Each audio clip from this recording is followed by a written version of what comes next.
అండి వర్షం కారణంగా కాయ ఇలా దోమ కొట్టుకు గురి ఇలాగా వచ్చేస్తున్నాయి కాయలు. స్వీట్ ఆరెంజ్ అండి, ఇది ఆరెంజ్ చెట్లు స్వీట్ ఆరెంజ్ తీగ ఉంటాయి కాయలు.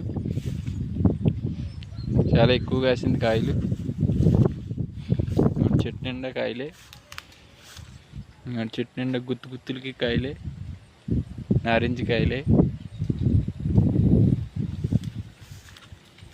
కాయలు చెట్టు చుట్టూరు కాయలండి, చాలా ఎక్కువ ఉన్నాయి కాయలు అయితే మటుకి. కాయలు ఇంకా కోతులు అలవాటు పడలేదండి ఇక్కడ. అలవాటు పడితే ఏం కాయలు ఉండవు. కాయలు చాలా టేస్ట్గా ఉంటాయి. ఇలాంటి కాయలు తినకూడదండి మనం. ఇలాంటి కాయలు తింటే జ్వరం గట్ట వచ్చేస్తుంది, ఫీవర్ వస్తుంది. తర్వాత హాస్పిటల్కి వెళ్ళాలి, డబ్బులు ఖర్చు పెట్టాలి, వేస్ట్.